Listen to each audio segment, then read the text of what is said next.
Área de talento humano. La razón de ser del área de talento humano radica en la comprensión de la organización no solo como un espacio para la producción económica, sino como un espacio de creación de culturas y subjetividades como generadoras de realidades sociales. Por ello, el área de talento humano se centra en la relación entre el trabajador y la entidad. Para ello desplaza esencialmente tres procesos de suma importancia: proceso de selección, proceso de bienestar y proceso de desarrollo. Como se muestra en la pantalla, este es el organigrama del Hospital Engativá, empresa social del Estado, segundo nivel.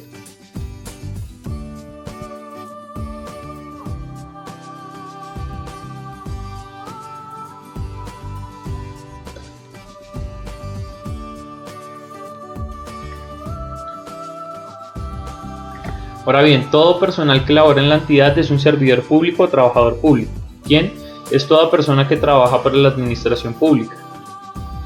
Los empleados públicos se vinculan mediante una relación legal y reglamentaria a través de las siguientes modalidades: libre nombramiento y remoción, carrera administrativa, nombramiento provisional o periodo fijo. Estos pueden constituir sindicatos pero no pueden presentar pliegos, sin embargo pueden adelantar negociaciones colectivas en materia de condiciones del empleo. Por otro lado, los trabajadores oficiales se vinculan mediante contrato de trabajo a término indefinido y pueden presentar pliegos, adelantar negociaciones colectivas y suscribir convenciones. Los salarios prestacionales del personal de planta son remuneración básica, bonificación por servicios prestados, primas de antigüedad a partir del cuarto año, vacaciones, 15 días hábiles, prima de vacaciones, prima semestral o de servicios, prima de Navidad, calzado y vestido de labor, hasta 2 salarios mínimos mensuales legales vigentes, auxilio de cesantía, prima de recreación, 2 días del salario y prima técnica. Las deducciones son los descuentos por ley y los autorizados por los funcionarios. Se realizan en la periodicidad que se determine en cada caso. En el caso de la salud, el aporte para la salud en el 2009 es del 12,5% del ingreso base de cotización (IBC), de los cuales el empleador cancela el 8,5% y el empleado el 4%. En el caso de la pensión, el aporte para pensión en el 2009 es del 16% del ingreso base de cotización (IBC), todo lo que representa salario excepto subsidio de transporte y subsidio de alimentación, de los cuales el empleador cancela el 12% y el empleado el 4%. A lo anterior se debe sumar el 1% del salario para el Fondo de Solidaridad. La carrera administrativa regulada por la Ley 909 del 2004, por la cual se crea el Sistema Técnico de Administración de Personal, que tiene por objeto garantizar la eficiencia de la administración pública y ofrecer estabilidad e igualdad de oportunidades para el acceso y el ascenso al servicio público. Los siguientes son algunos puntos esenciales para la carrera administrativa: ingreso y ascenso mediante concurso público, nombramiento en periodos de prueba por el término de 6 meses, permanencia en carrera administrativa por méritos y mantener sus compromisos laborales, y por la realización de la evaluación del desempeño, acuerdos número 17 y 18 del 2008, además del portafolio de evidencias. Con respecto a la evaluación, existen 2 tipos de evaluación: definitiva, que se realiza anualmente u ordinariamente, periodo de prueba, y la evaluación extraordinaria. El otro tipo de evaluación es el parcial: 12 evaluaciones semestrales que conforman la evaluación anual y las evaluaciones eventuales que haya necesidad de realizar dentro de cada semestre por situaciones administrativas contempladas en la ley. Debes saber que las 12 evaluaciones parciales que conforman la evaluación anual se realizan así: la primera, correspondiente al periodo comprendido entre el 1 de febrero y el 31 de julio de cada año, periodo que debe ser evaluado a más tardar el 15 de agosto del mismo año, y la segunda, correspondiente al periodo comprendido entre el 1 de agosto y el 31 de enero del año siguiente, periodo que debe ser evaluado a más tardar hasta el 15 de febrero del mismo año. Aprobado el periodo de prueba, al obtener una evaluación satisfactoria, el empleado adquiere los derechos de la carrera, los que deberán ser declarados mediante la inscripción en el registro público de la carrera administrativa.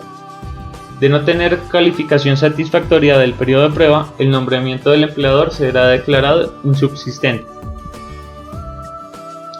El Hospital Engativá tiene afiliado a sus empleados a la Caja de Compensación Familiar Colsubsidio, como una entidad enmarcada en el campo de la seguridad social, cuya finalidad es el ser proveedora de bienestar para personas, núcleos familiares y empresas.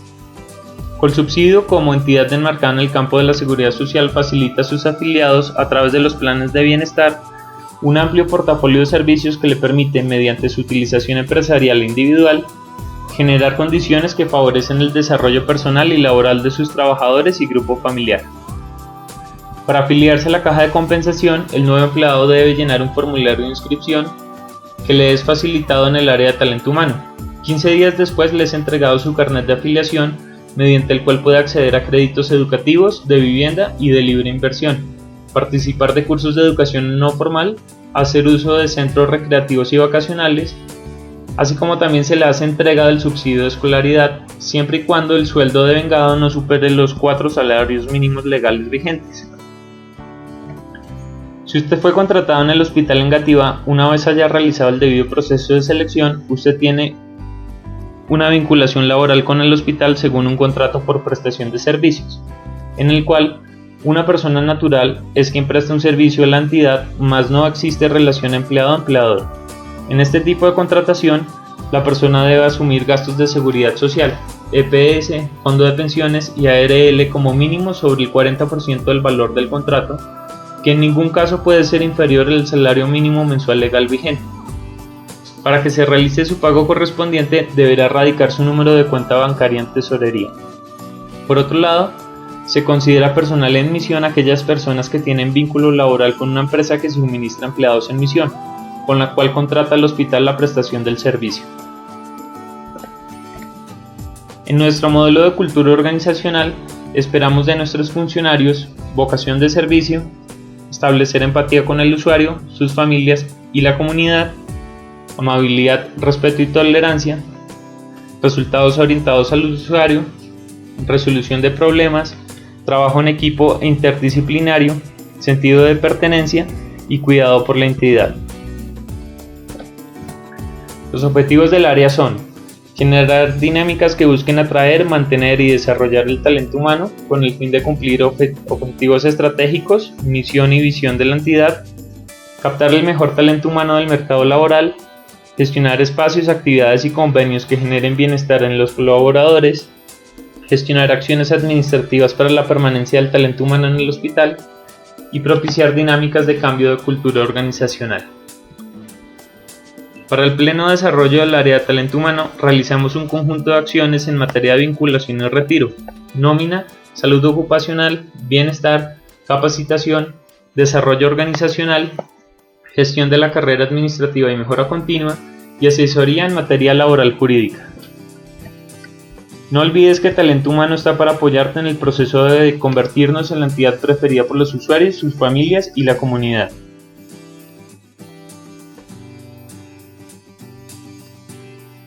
Área de salud ocupacional. El siguiente es el normograma por el cual se rige la seguridad y salud laboral en el Hospital Engativá.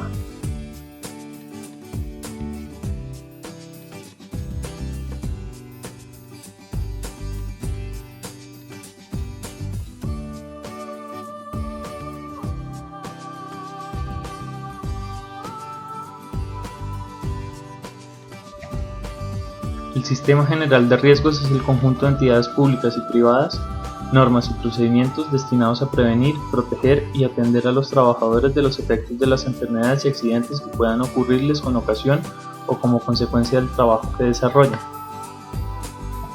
Se denominará en adelante seguridad y salud en el trabajo a la disciplina que trata de la prevención de las lesiones y enfermedades causadas por las condiciones de trabajo y de la protección y promoción de la salud de los trabajadores. Por otro lado, definiremos un accidente de trabajo como todo suceso repentino que sobrevenga por causa o con ocasión del trabajo y que produzca en el trabajador una lesión orgánica, perturbación funcional o psiquiátrica, invalidez o la muerte, en ejecución de órdenes del empleador o contratante, durante la ejecución de una labor bajo su autoridad aún fuera del lugar y hora del trabajo. Durante el traslado de trabajadores o contratistas desde su residencia hasta sus lugares de trabajo y viceversa, cuando el transporte lo suministra el empleador. Durante el ejercicio de la función sindical aunque el trabajador se encuentre en permiso sindical. siempre que el accidente se produzca en el cumplimiento de dicha función. También es un accidente de trabajo el que se produce por la ejecución de actividades deportivas, recreativas o culturales cuando se actúe por cuenta o en representador del empleador o de la empresa usuaria, cuando se trate de trabajadores de empresas de servicios temporales que se encuentren en misión. Una enfermedad laboral es aquella enfermedad contraída como resultado de la exposición a factores de riesgo inertes a la actividad laboral o del medio en el que el trabajador se ha visto obligado a trabajar. En caso de sufrir un accidente laboral o una enfermedad laboral, según los criterios expuestos, se cuenta con una serie de prestaciones económicas como incapacidad temporal, pensión de invalidez, pensión de sobrevivientes, auxilio funerario e incapacidad permanente parcial. También se cuenta con prestaciones asistenciales como asistencia médica, quirúrgica o terapéutica, servicios de hospitalización, suministro de medicamentos y rehabilitación física y profesional. Algunos riesgos a los que puedes estar expuesto son los riesgos biológicos, referidos a microorganismos que están presentes en determinados ambientes de trabajo tales como virus, bacterias, hongos, parásitos, etc., los cuales al ingresar al cuerpo pueden desencadenar enfermedades como el VIH, hepatitis B, hepatitis C, tuberculosis, cólera, etc. Llamamos bioseguridad al conjunto de actividades, intervenciones y procedimientos de seguridad ambiental, ocupacional e individual que garantizan el control de riesgo biológico. Las actividades de bioseguridad están encaminadas a lograr actitudes y conductas que disminuyan el riesgo del trabajador de la salud y los usuarios de adquirir infecciones en el medio asistencial. Para que esto se pueda realizar, contamos con algunos principios que es oportuno que conozcas. Principio de universalidad. Todos los trabajadores de la salud deben tratar a todos los pacientes y sus fluidos corporales como si estuvieran contaminados y tomar las precauciones necesarias para prevenir que ocurra transmisión. Principio de lavado de manos, por el cual la higiene de manos es considerada como la medida más eficaz para controlar el problema de las infecciones en el mundo y por lo tanto hace parte de las principales acciones propuestas por la Organización Mundial de la Salud para combatir las enfermedades de contagio. El principio de uso de barreras, que consiste en evitar la exposición directa a sangre y otros fluidos orgánicos mediante la utilización de materiales adecuados que se interpongan al contacto de los mismos, y por último, el principio de eliminación del material contaminado, por el cual los materiales utilizados en la atención de pacientes son depositados y eliminados sin riesgo de contagio y formal manejo de estos. También debes tener en cuenta las siguientes normas de bioseguridad. Lavarse las manos antes y después de cada procedimiento, evitar el contacto con la piel, sangre y otros líquidos corporales, en especial si hay lesiones, no ingerir alimentos en el sitio de trabajo, evitar la atención directa de pacientes si usted presenta lesiones en piel, si presenta alguna herida por pequeña que sea debe estar cubierta, mantener actualizado su esquema de vacunación contra hepatitis B. Enviar a la lavandería la ropa contaminada con sangre, líquidos corporales u otro material orgánico. Recuerde que la ropa debe ser enviada en bolsa plástica roja. En caso de ruptura del material de vidrio contaminado con sangre u otro líquido corporal, recoja vidrios con escoba y recogedor, nunca con las manos. No fume en el sitio de trabajo ni en ningún área dentro del hospital. No aplique maquillaje en su sitio de trabajo. No utilice joyas, anillos, pulseras para la realización de procedimientos. Lleve las uñas cortas y limpias, máximo 6 milímetros más allá de las puntas de los dedos. No utilice uñas artificiales ni esmalte. Existen dos clases de residuos hospitalarios: residuos peligrosos y residuos no peligrosos. Los residuos no peligrosos ordinarios o inertes que no provengan de pacientes, como servilletas, empaques de papel plastificado, barrido, colillas, icopor, vasos desechables, papel carbón, tela, radiografía, restos de comida, los debe desechar en las bolsas verdes. Y los residuos no peligrosos reciclables como papel, cartón, periódico, plástico, garrafas, recipientes de polipropileno, vidrios, ganchos de cocedora, los debe desechar en las bolsas grises. Ahora bien, los residuos peligrosos se dividen en 4 grupos: residuos infecciosos cortopunzantes como agujas, lancetas de bisturí, cuchillas y en general cualquier residuo que haya estado en contacto con materia orgánica y que por sus características punzantes pueda ocasionar un accidente percutáneo. Esto los deberá desechar en el guardián. Los residuos peligrosos infecciosos anatomopatológicos como amputaciones, muestras para análisis, restos humanos, residuos de biopsias, partes y fluidos corporales, animales o parte de ellos inoculados con microorganismos patógenos o portadores de enfermedades infectocontagiosas. Los residuos químicos como restos de sustancias químicas y sus empaques o cualquier otro residuo contaminado con estos. Esto los debe desechar en las bolsas rojas. Y por último, los residuos biosanitarios como gasas, algodones, vendajes, guantes, catéteres, sondas, material de laboratorio como tubos capilares y de ensayo, láminas portaobjetos y cubreobjetos y laminillas.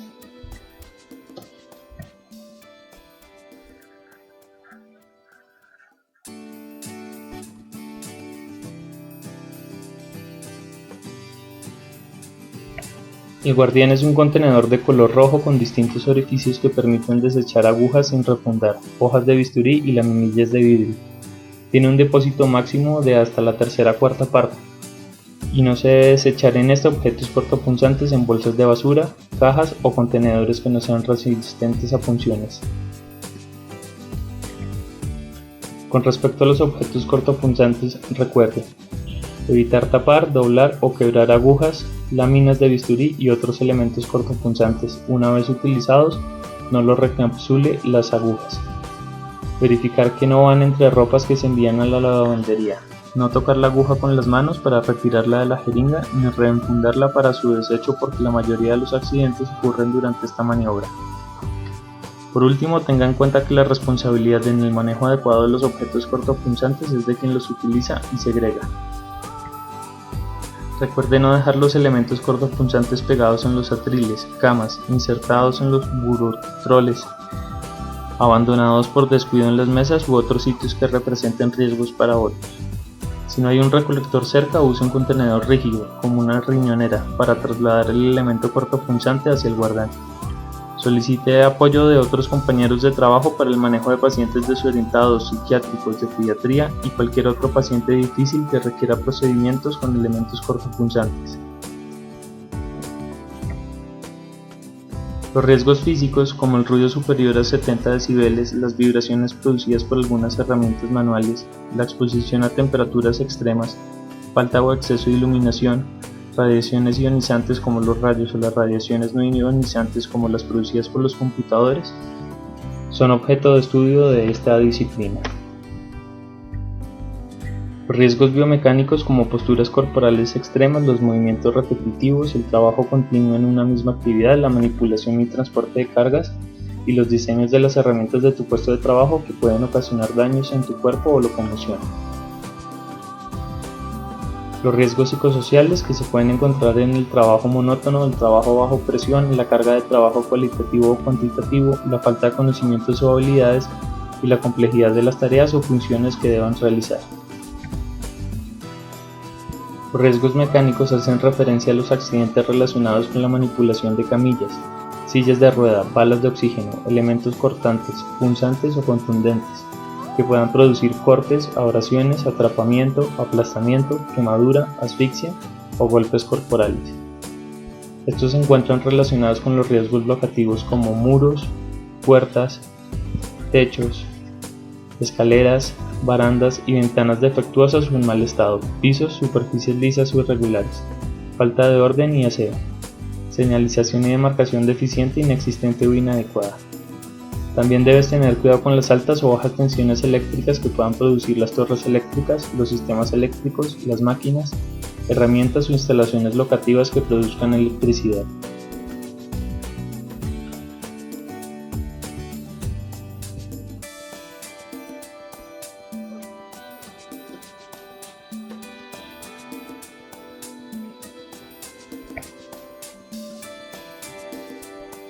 Recuerde mantener las áreas de trabajo y de circulación libre de objetos o materiales que estorben, cajas y cables debajo del puesto, cajones abiertos, escritorios con exceso de elementos.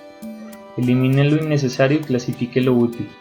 Limpie frecuentemente y evite ensuciar.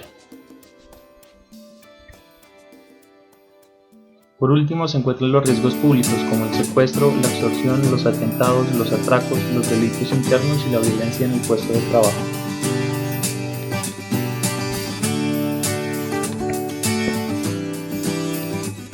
Si tiene algún accidente laboral, estos son los pasos que debe seguir. Informar al jefe de área. En caso de que sea estudiante, debe informar al referente de convenios estudiantiles. Notificar a la línea de atención de urgencias de su ARP, aseguradora de riesgos profesionales. En caso de accidente biológico, se debe tomar la muestra de la fuente con el consentimiento informado y firmado por el paciente. Dirigirse al sitio de atención donde lo direccionen. Y en caso de accidente biológico, posterior a la atención inicial, debe dirigirse al área de salud ocupacional para diligenciar el formato EPINET y entregar copia de los exámenes de laboratorio, suyos y de la fuente si la hay.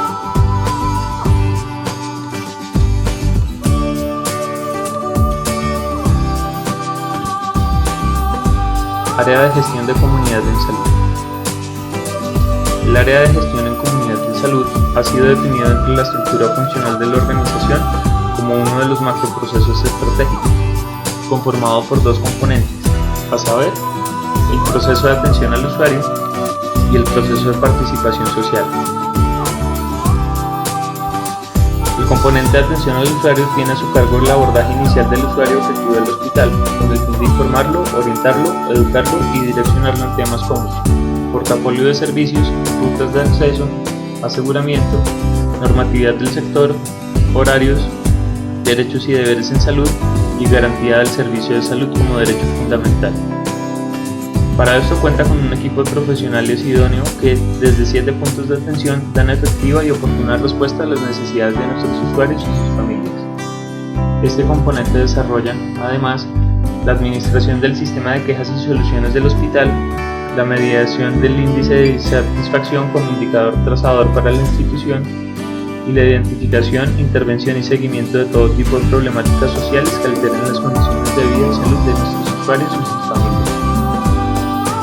El componente de participación social tiene por objetivo crear las condiciones para la intervención ciudadana y comunitaria y lograr que ésta incida en la formulación y ejecución de la política pública de salud, orientada hacia el ejercicio efectivo, progresivo y sostenible del derecho a la salud, con base en la construcción de ciudadanía, equidad, solidaridad y autonomía de las organizaciones sociales. El Sistema General de Seguridad Social en Salud contempla como mecanismos de participación social en salud, reglamentados por medio del Decreto 1757 de 1994, los siguientes: asociaciones o alianzas de usuarios, comité de participación comunitaria y comité de ética hospitalaria. La asociación de usuarios hacen parte de ella todos los usuarios beneficiarios de los servicios de salud que presta el hospital en Gativá, y a sus integrantes les corresponde velar por la garantía de la calidad de los mismos. La asamblea para conformar una asociación de usuarios debe ser citada por la respectiva institución. El comité de participación comunitaria es el encuentro entre las diversas organizaciones comunitarias y el gobierno local con el objetivo de planear y concertar el desarrollo de acciones que beneficien a la comunidad de acuerdo con sus necesidades y recursos existentes. El comité de ética hospitalaria se le ha delegado la responsabilidad de velar por la calidad de los servicios prestados sea óptima, resolviendo quejas y reclamos relativos a su calidad técnica y humana, e informar sobre derechos y deberes en salud y vigilar por su cumplimiento. Estos mecanismos de participación social adelantan acciones de veeduría, entendidas como actividades de acompañamiento, seguimiento y control a los planes, programas y proyectos institucionales orientados a mejorar la salud de los habitantes de la localidad. A su vez, estos mecanismos son objeto de asistencia técnica permanente por parte de un profesional, quien, además, motiva e incentiva a la población beneficiaria de los servicios del hospital para que hagan parte de estas instancias y lograr así hacer de la salud un verdadero derecho. Corresponde al componente de participación social representar activamente al hospital en todos los escenarios territoriales, locales y distritales que así lo requieran, a fin de transferir información y conocimiento relacionado con su gestión. Finalmente, el proceso tiene un líder encargado de lograr la coordinación y trabajo conjunto entre los dos componentes y del proceso con otros al interior del hospital. a fin de identificar las necesidades de la comunidad y sus familias y traducirlas en respuestas oportunas, eficientes y satisfactorias para ellos.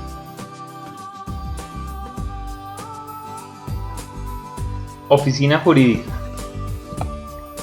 Contratación de las empresas sociales del Estado. Régimen jurídico de las empresas sociales del Estado. Las empresas sociales del Estado son una categoría especial de entidad pública descentralizada del orden distrital, dotadas de personería jurídica, patrimonio propio y autonomía administrativa.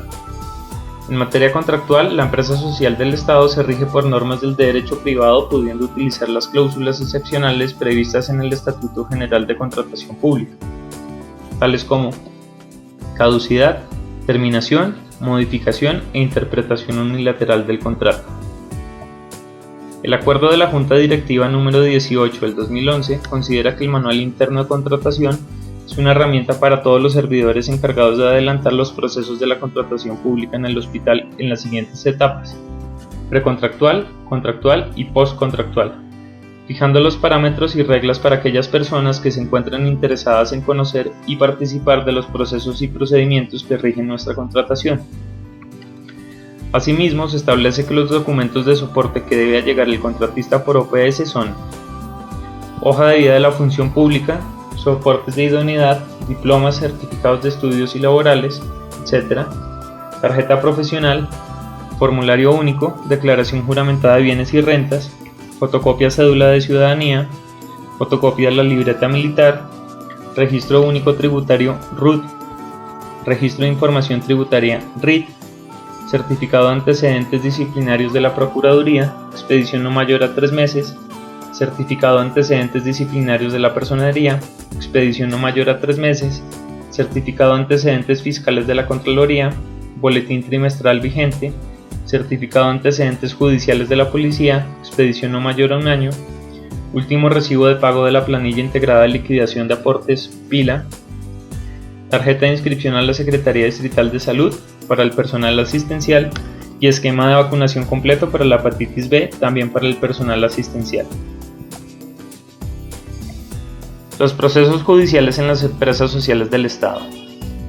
Se entiende por reparación directa la acción de naturaleza individual, temporal, a través de la cual una persona que se crea lesionada o afectada, en este caso por el hospital en Gativá, podrá solicitar a la jurisdicción contenciosa administrativa que se repare el daño causado y se le reconozcan las demás indemnizaciones que correspondan.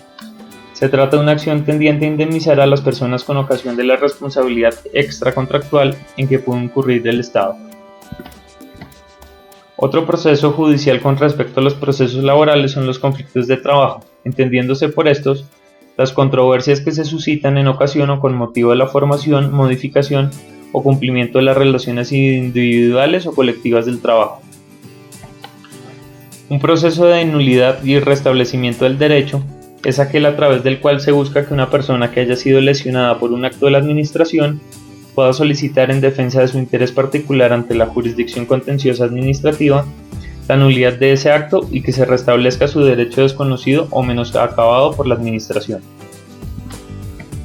Los procesos penales consideramos el procedimiento jurídico que se lleva a cabo para que un órgano estatal aplique una ley de tipo penal en un caso específico.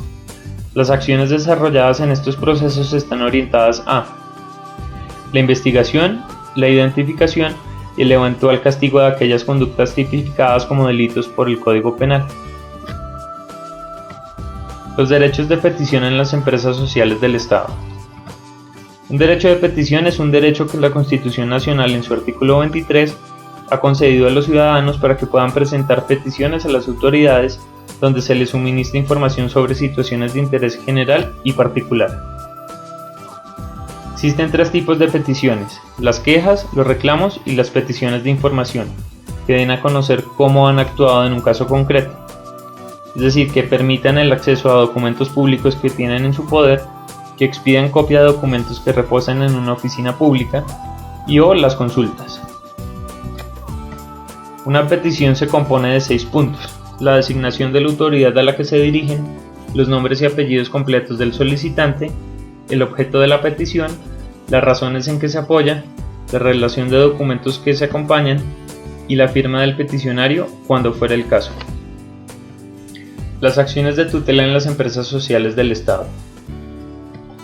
Una acción de tutela en las empresas sociales del Estado es una figura jurídica establecida en la Constitución y en la ley para la defensa de los derechos fundamentales, derechos inherentes a la persona humana, a la cual se produce cuando no existen otros medios de protección o habiéndolos se utilice como un mecanismo transitorio para evitar un prejuicio irremediable, o por la vulneración o violación de derechos fundamentales.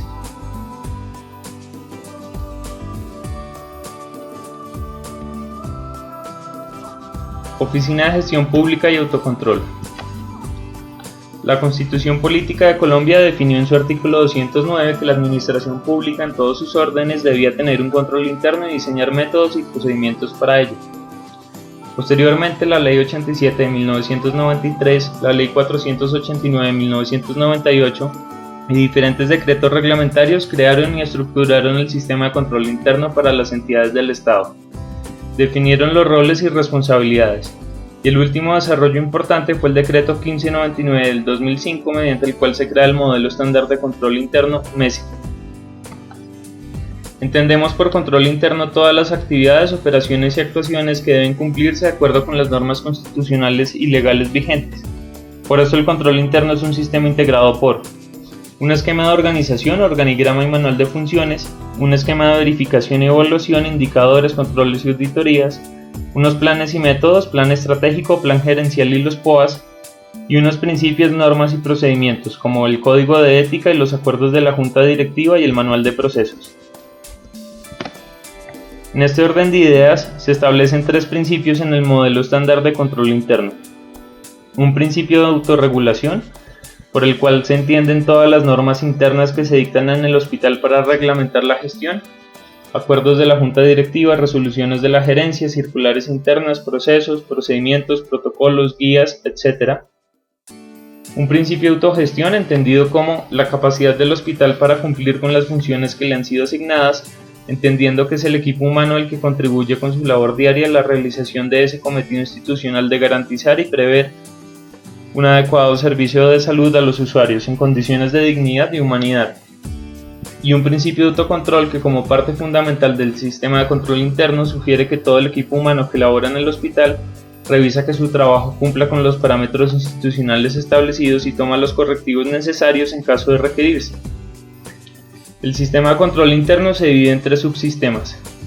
El subsistema de control estratégico, que se encarga del ambiente de control, del direccionamiento estratégico y de la administración de riesgos, que en su conjunto se encargan de los acuerdos, compromisos o protocolos, del desarrollo de talento humano, de ofrecer un estilo de dirección a la institución, de diseñar y crear planes y programas, modelos de operación por procesos y dar estructura a la organización, y de ofrecer un contexto estratégico que identifique, analice y valore riesgos mediante la creación de políticas de administración de riesgos. El segundo subsistema que conforma el sistema de control interno es el subsistema de control de gestión, que se encarga del diseño y creación de actividades de control, de realizar los manejos informativos de la entidad y de dar comunicación pública. En su conjunto, este subsistema se encarga de diseñar y crear políticas de operación, procedimiento, control, indicadores y de crear el manual de procedimientos. También se encarga de ofrecer información primaria y secundaria y de gestionar la comunicación organizacional y pública. El último subsistema que conforma el sistema de control interno es el subsistema de control de evaluación, que se encarga de la autoevaluación, la evaluación independiente y la creación de planes de mejoramiento. En su conjunto, este subsistema se encarga de realizar la autoevaluación de control y gestión, evaluar el sistema de control interno, realizar auditorías internas y diseñar y crear los planes de mejoramiento institucional, mejoramiento por procesos y mejoramiento individual. Los aspectos organizacionales que se tienen en cuenta para el pleno desarrollo de la Oficina de Gestión Pública y Autocontrol son: primero, el entorno de control, que tiene en cuenta la conformación del equipo MESI, la plataforma estratégica, la cultura organizacional adoptada, el código de ética adoptado, el manual de funciones y competencias laborales, la estructura organizacional, los programas de bienestar, incentivos y de capacitación, los recursos humanos y de infraestructura, los programas de inducción y reinducción, y el compromiso de la alta dirección y los acuerdos de gestión. Segundo, la gestión de la información y la comunicación, que tiene en cuenta las fuentes de información internas y externas, la política y el plan de comunicaciones, el sistema de información, los canales de información, el trabajo conjunto con el área de atención al usuario, la política antitrámites, la recepción, trámite y evaluación de las preguntas, quejas, reclamos y sugerencias, las encuestas de satisfacción y la percepción externa. También tiene en cuenta las sugerencias del cliente interno, las tablas de retención documental, la publicación oportuna de la información pública y el proceso de rendición de cuentas. Tercero, las actividades de control tienen en cuenta el modelo de operación documentado y actualizado, las acciones preventivas y correctivas de los procesos, la gestión frente a fallas en los procesos, los indicadores para medir la gestión de procesos, los requerimientos tenidos en cuenta para los planes y los procesos institucionales, la planeación estratégica y operativa y la flexibilidad de la estructura organizacional para tomar decisiones. Cuarto, la administración de riesgos, que tiene en cuenta el contexto estratégico, la identificación y valoración de riesgos, el plan de manejo de riesgos, el proceso de socialización institucional, los planes de seguimiento, el programa anual de auditorías, ejecución y comunicación de resultados, el plan de mejoramiento institucional por procesos e individual.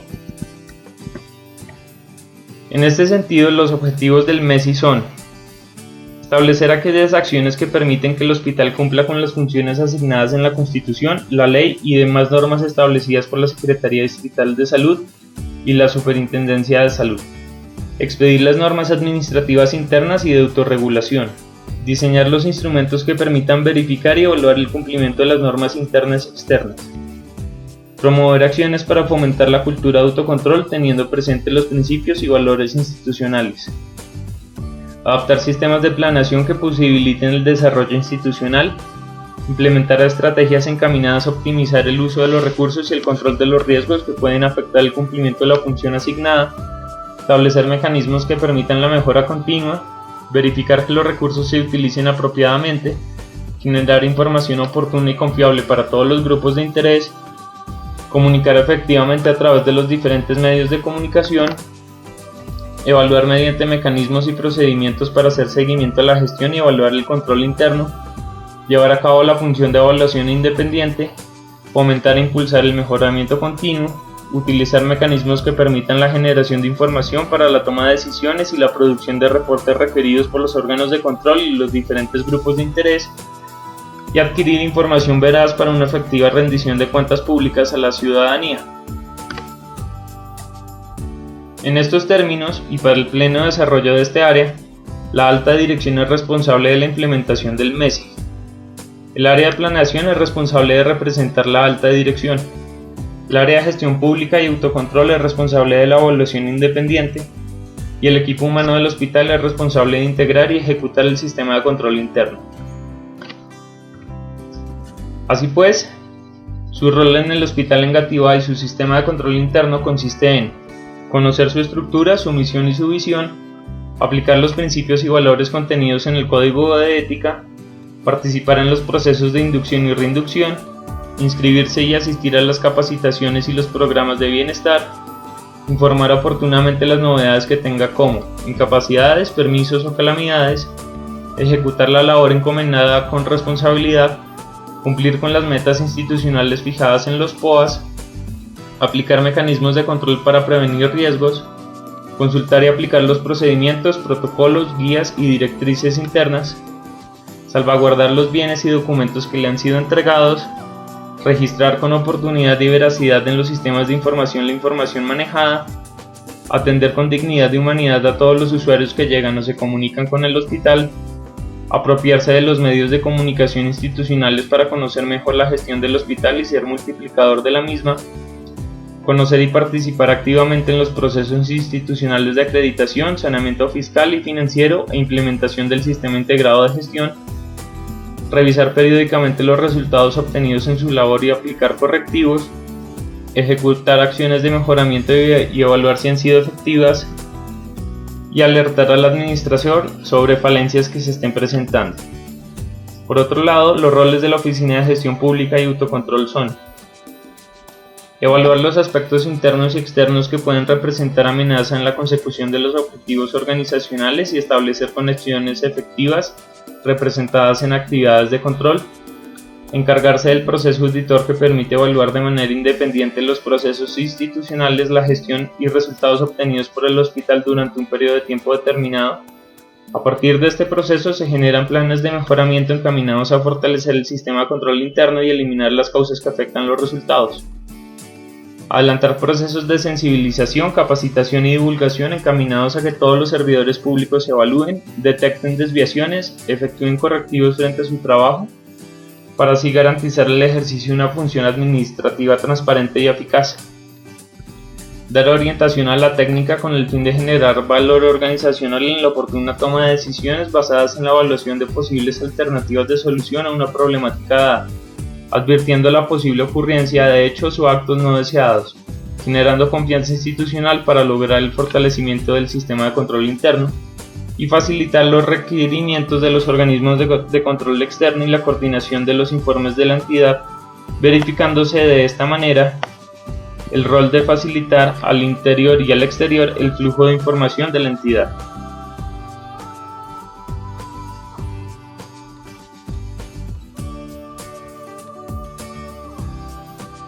Oficina de Control Disciplinario Interno.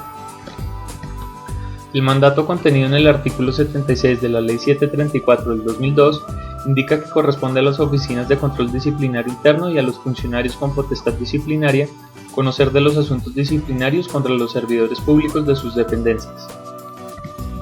En estos términos, el proceso disciplinario procura la disciplina del servidor público, fijando deberes y obligaciones, lo mismo que integrando todas aquellas normas que permitan exigir del servidor estatal una determinada conducta o comportamiento.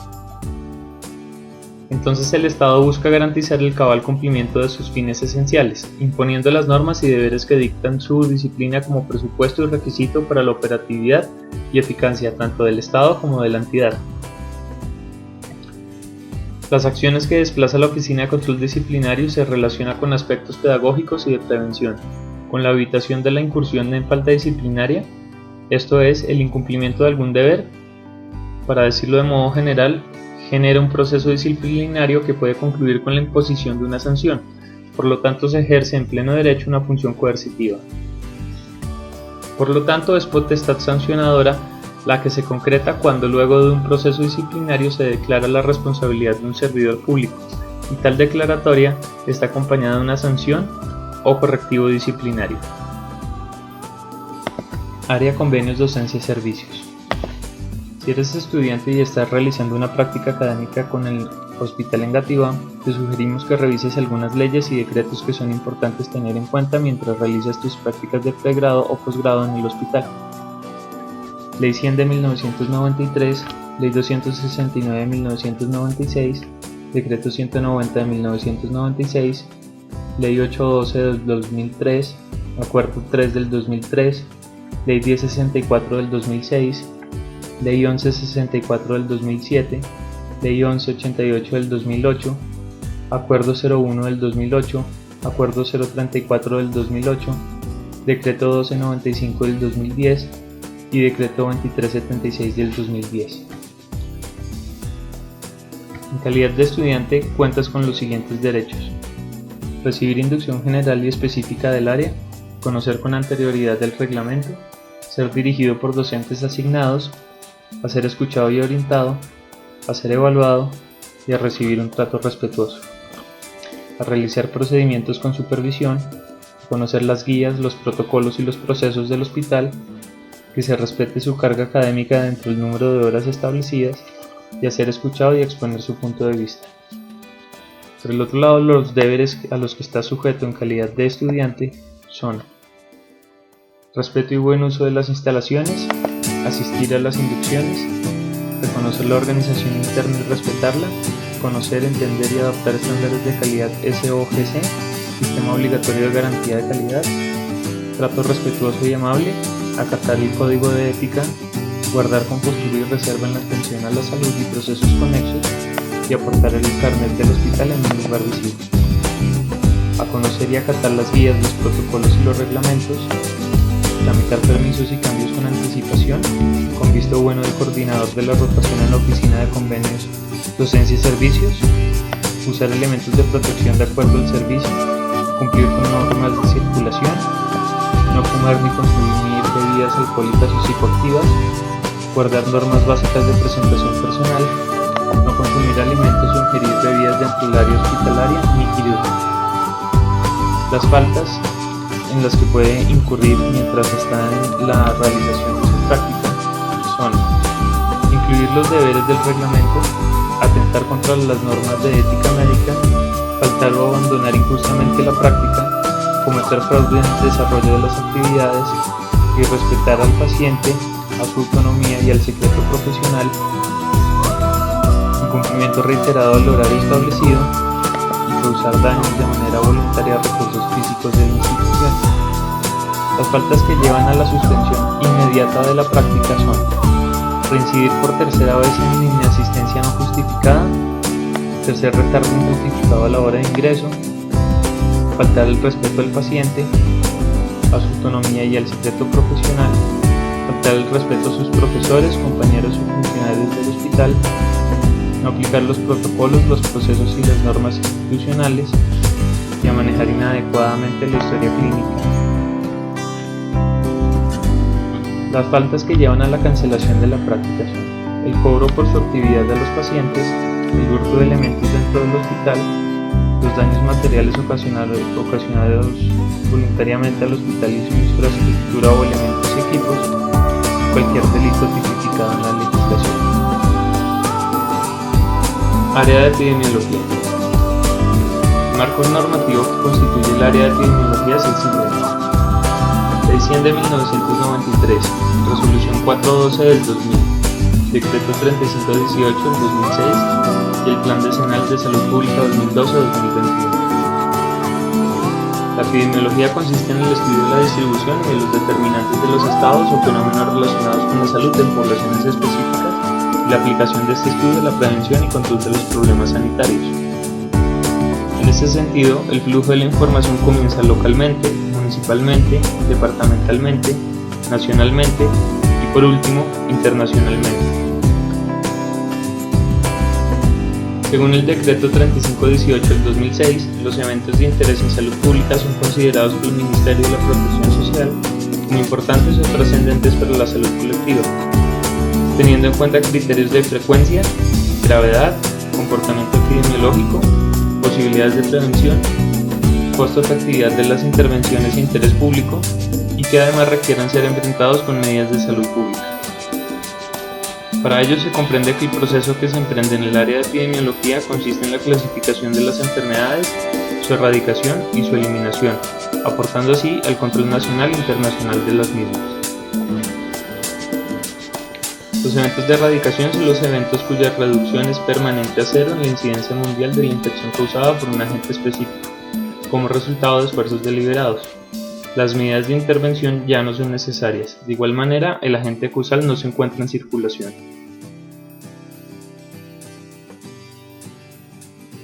Los eventos de eliminación son los eventos que no presentan casos en el país. Sin embargo, el agente causal está en circulación y se identifican los vectores o las causas que pueden producir la enfermedad.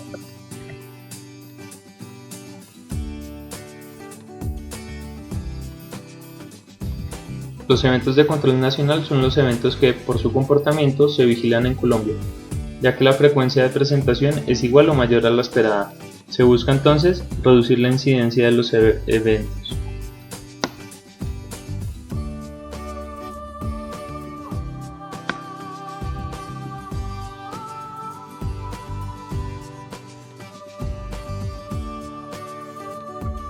Por último, los eventos de control internacional son los eventos que se vigilan a nivel mundial por su impacto y letalidad. Sin embargo, según el anexo 2 del Reglamento Sanitario Internacional, cualquier evento que cumpla con más de dos de los siguientes criterios se constituye como una emergencia de salud pública de importancia internacional. Si el evento tiene una repercusión de salud pública grave, si el evento es un evento inusitado, evento causado por un agente desconocido o imprevisto, evento causado por una enfermedad o un agente ya eliminado o erradicado.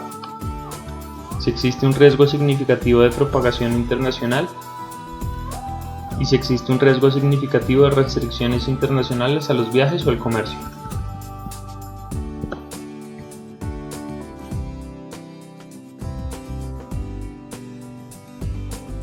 En estos términos, el procedimiento para hacer una notificación obligatoria es el siguiente. Primero, el médico general o especialista valora y define diagnósticos de eventos de interés en salud pública. Segundo, determina el tratamiento según las guías de la INS. Tercero, elabora la ficha de notificación que mostraremos en breve. Cuarto, entrega la ficha a la enfermera. Quinto, revisa el correcto diligenciamiento y registra en el libro de registro de enfermedades de notificación obligatoria. Sexto, entrega la ficha al área de epidemiología. Séptimo, se envía la ficha de vigilancia de salud pública y a su vez a la Secretaría Distrital de Salud y al INS. A continuación mostramos la ficha de notificación obligatoria.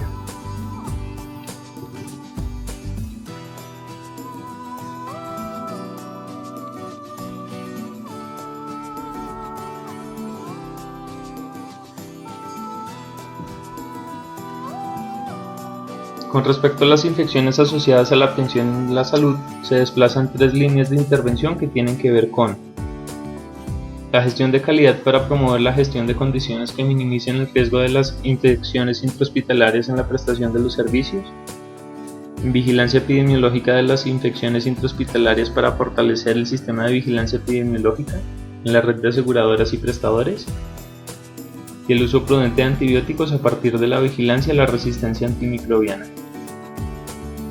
Para favorecer la implementación de estas tres líneas de intervención se genera un marco normativo distrital en el que se deben considerar las siguientes resoluciones. Resolución 234 del 5 de mayo del 2005 que prohíbe la venta de antibióticos sin fórmula médica y la Resolución 73 del 30 de enero del 2008 por la que se establecen otras disposiciones encaminadas a fortalecer la conformación de comités de infecciones intrahospitalarias, estructuración de programas de prevención, vigilancia epidemiológica, control de las IACS y uso prudente de antibióticos en IPS y aseguradoras. Las infecciones asociadas a la atención en salud se definen como una condición localizada o sistémica, el resultado de un efecto adverso ante la presencia de un agente infeccioso o sus toxinas, adquiridas en un ambiente donde se presenta atención en salud durante el curso de un tratamiento para otra condición médica.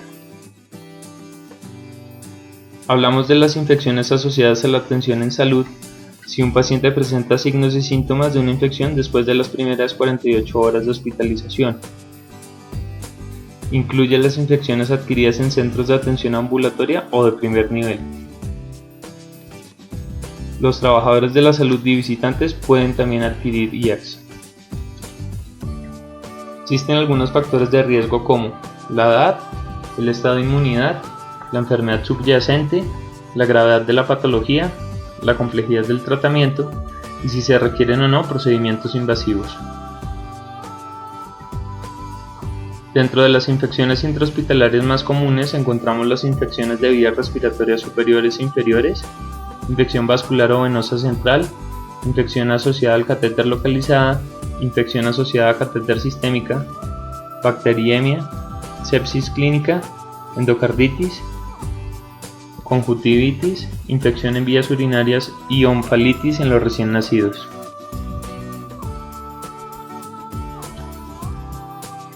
El procedimiento para realizar una notificación obligatoria ante la Asociación Internacional de Sociedades de Clasificación IACS es el siguiente. El médico general y especialista valora y define el diagnóstico según criterios establecidos por la Secretaría Distrital de Salud. Determina el tratamiento según guías de manejo y perfil de resistencia microbiana institucional. Elabora la ficha de notificación ante las IACS. Se entrega a la enfermera. Revisa el correcto diligenciamiento registral en el libro de enfermedades de notificación obligatoria. Entrega la ficha al área de epidemiología. Se envía la ficha a la vigilancia en salud pública de la localidad y a su vez a la Secretaría Distrital de la Salud y al INS. Recuerde que los trabajadores de salud estamos constantemente expuestos a microorganismos potencialmente infecciosos por los procedimientos clínicos y otras actividades que realizamos. Adicionalmente, nos constituimos en reservorios cuando no ponemos en práctica las medidas de prevención de la infección como la higiene de manos y medidas de aislamiento. En este sentido, vale la pena revisar brevemente algunas estrategias para el control y prevención de infecciones asociadas al cuidado de la salud.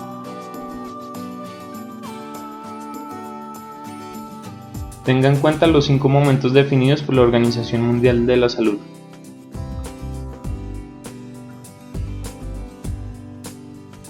Recuerde constantemente lavar sus manos.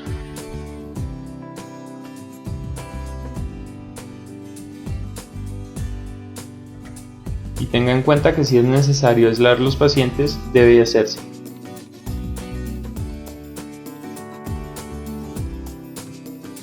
De igual forma, tenga en cuenta el uso prudente de antibióticos.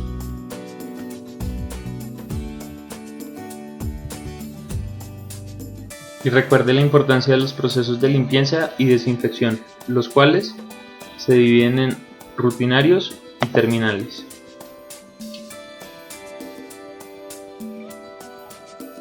Área de facturación. Existen 2 puertas de entrada para generar una factura según el servicio que se presta: por urgencias o por consulta externa. Como se muestra en la pantalla, este es el proceso para generar una factura cuando se utiliza el servicio de urgencias.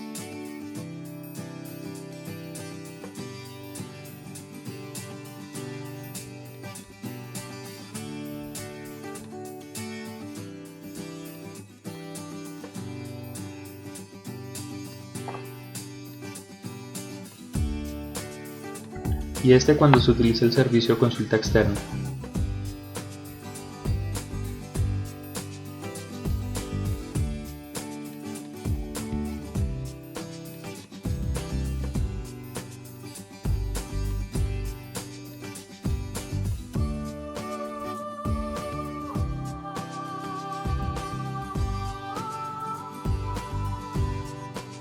Los auxiliares de facturación deben tener conocimiento sobre los soportes de factura, los cuales se constituyen en la factura original, el detallado, la autorización, los pantallazos, el documento de identidad, el carnet y copia de HC.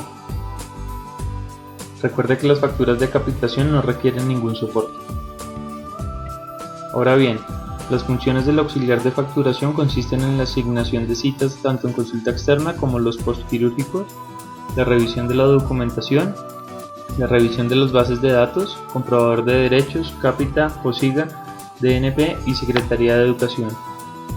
Encargarse de los ingresos, revisar las autorizaciones, facturar, dar soportes de la cuenta, asignar agendas insatisfechas, ingresar los cargos al sistema Hipócrates, recibir el dinero y generar y diligenciar las letras con posterior entrega al área de tesorería, y entregar las facturas al Fondo Financiero Distrital de Salud y evento a los preauditorios. Por otro lado, las funciones del preauditor de cuentas médicas radican en la recepción de la factura generada por los auxiliares de facturación, el control y revisión de dicha facturación, la preauditoría de la facturación generada en el hospital Engativá, la revisión de la documentación y la revisión de las bases de datos, comprobador de derechos, cápita, POSIGA, DNP y Secretaría de Educación. Dar soporte de la cuenta, generar las relaciones de envío para la radicación de facturas a los pagadores respectivos y responder las devoluciones que lleguen por facturación. Otras funciones del área de facturación son las siguientes: controlar la facturación del hospital Engativá, revisar los cargos pendientes por factura en el sistema, radicar la facturación ante el pagador respectivo, administrar el módulo de facturación del sistema Hipócrates, anular, reemplazar o refacturar cuentas, generar todo tipo de informes para las directivas de la institución y de los entes de control internos y externos, controlar y capacitar a los auxiliares de facturación y administrar los recursos de la institución. Se entiende por tipos de contrato una forma de contratación donde todo lo que se realiza se cobra dependiendo de tarifas y demás pactados, en algunos casos. En otros, se factura a tarifa SOAT plena cuando no existe un contrato de por medio. Este es para el caso particular de urgencias, donde no se requiere de contrato alguno para prestar la atención. Un tipo de contrato del Fondo Financiero Distrital de Salud es una forma de contratación donde se establece un valor por actividades finales. las cuales ya contienen otras actividades intermedias que no generan ingreso a la institución. Este tipo de contrato aplica para la Secretaría de Salud de Bogotá para usuarios que no están bajo cobertura de una EPSS, EPSC y u otro ente territorial. Por ejemplo, un usuario que ingresa por urgencias es hospitalizado 10 días en medicina interna y le realizan 3 cirugías del mismo grupo quirúrgico, teniendo presente que en cada servicio consumió medicamentos, radiología, laboratorios, terapias y otros procedimientos menores. Para este usuario, solo se pueden cobrar las actividades finales a saber: urgencia, un egreso de medicina interna, 2 cirugías. Los demás servicios se encuentran incluidos en las actividades finales mencionadas, por lo que, igual que en el contrato anterior, se debe realizar lo estrictamente necesario. Un tipo de contrato capita es una forma de contratación donde se establece un valor por ciertas actividades dependiendo de niveles de complejidad. Allí se tiene presente una población previamente pactada, una tarifa por usuario. Este tipo de contrato aplica para el régimen subsidiado, donde mensualmente envían una base de datos de capitación que examine el de autorización al usuario que se encuentra en ella. Sobre esta base de datos se genera una cuenta de cobro por anticipado y la norma establece que el pago de la misma se debe realizar también por anticipado. Es importante tener en cuenta que el éxito de este tipo de contratación está en regular los servicios del usuario, dado que si éste es atendido en el mismo periodo por las mismas actividades o solicitando más de lo que requiere, siempre a la institución le reconocen el mismo valor por usuario, independientemente de los que se realicen esta.